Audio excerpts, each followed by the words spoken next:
तो next theorem देखते हैं बच्चों हम लोग।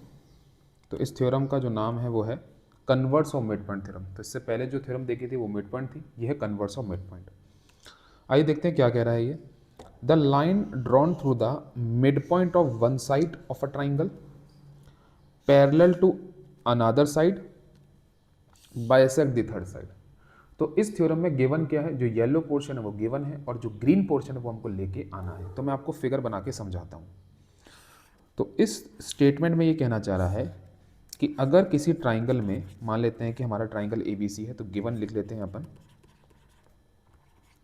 इन ट्राइंगल ABC मेरे पास एक मिड पॉइंट अवेलेबल है, मान लेते हैं कि वो P है। तो P is a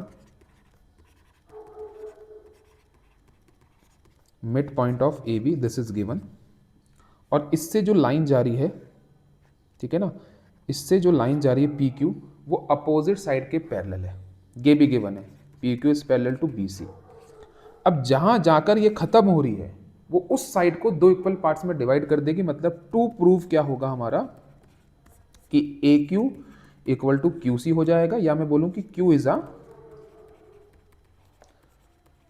mid point of AC होगा।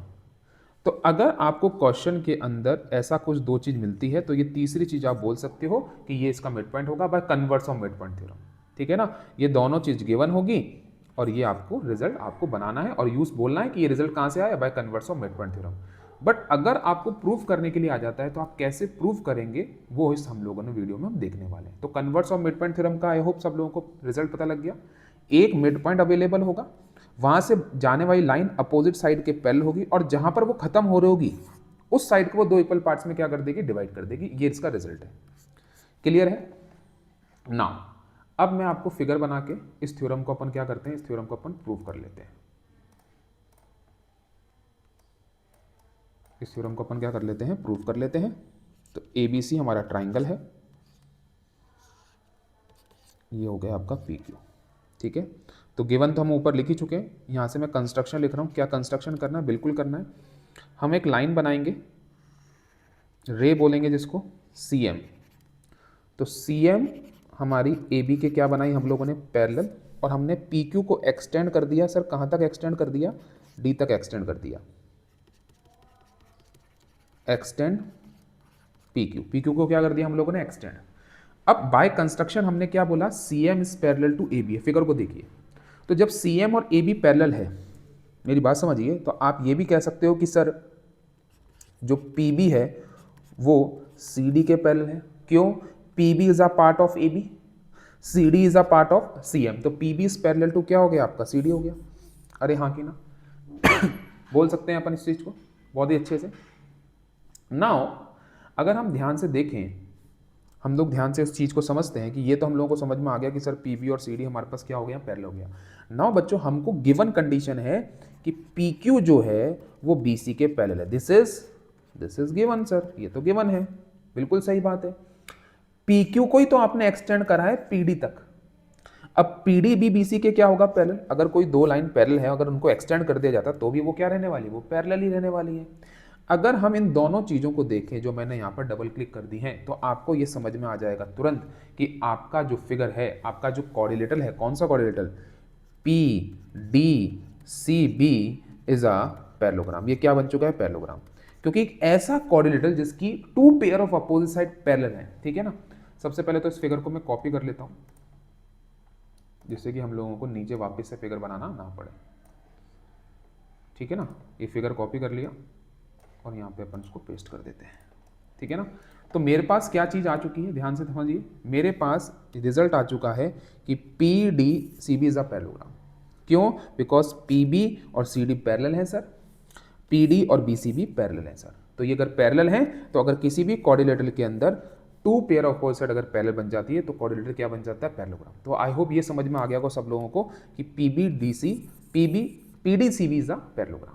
क्लियर है। मैं येलो पार्ट में कर देता हूं ये फिगर, ये क्या बन चुका है आपका, पैरेललोग्राम बन चुका है। अब आपके पास जब ये पैरेललोग्राम बन गया तो इस चीज को जरा समझिए। हमारे पास जो PB होगा वो CD के इक्वल हो जाएगा। क्यों, in a parallelogram opposite sides are equal.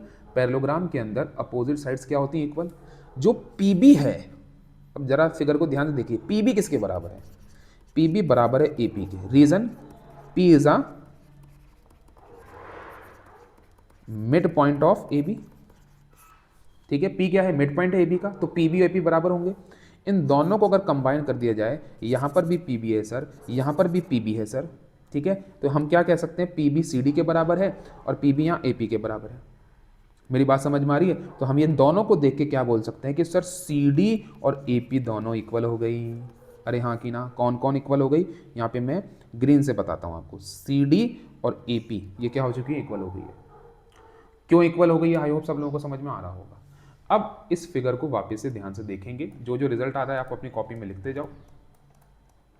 तो हमारे पास C D equal to A P आ चुका है। नाउ अब हमको क्या करना है वो जरा ध्यान से समझ लीजिए। हमारे पास जो ट्राइंगल है, triangle A P Q, triangle A P Q and triangle C D Q, अगर इन दोनों ट्राइंगल को अपन देखें तो हमारे पास रिजल्ट आ चुका है कि ए पी जो है वो सी डी के बराबर है। This is prove our this angle equal to this angle because these are vertically opposite angle. angle AQP equal to angle CQD है, P लिख दिया मैंने, this is D.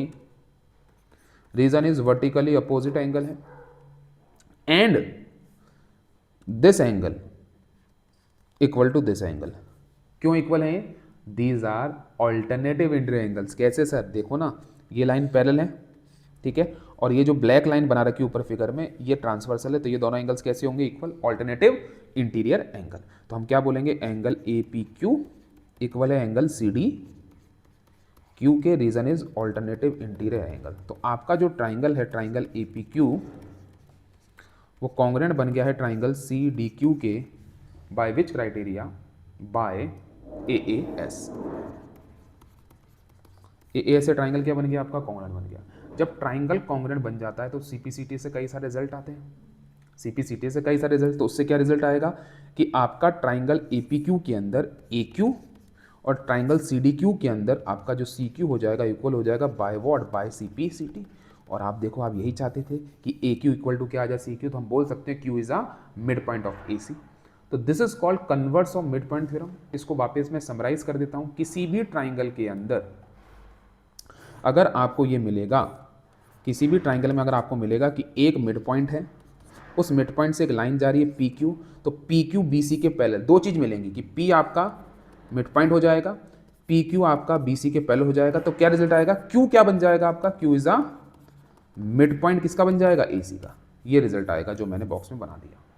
तो आई होप आपको converts of midpoint theorem समझ में आ गई होगी। Mid point theorem, converts of midpoint theorem जब समझ में आ जाएंगी तभी हम एक्सरसाइज 8.2 के क्वेश्चंस अच्छे से कर पाएंगे।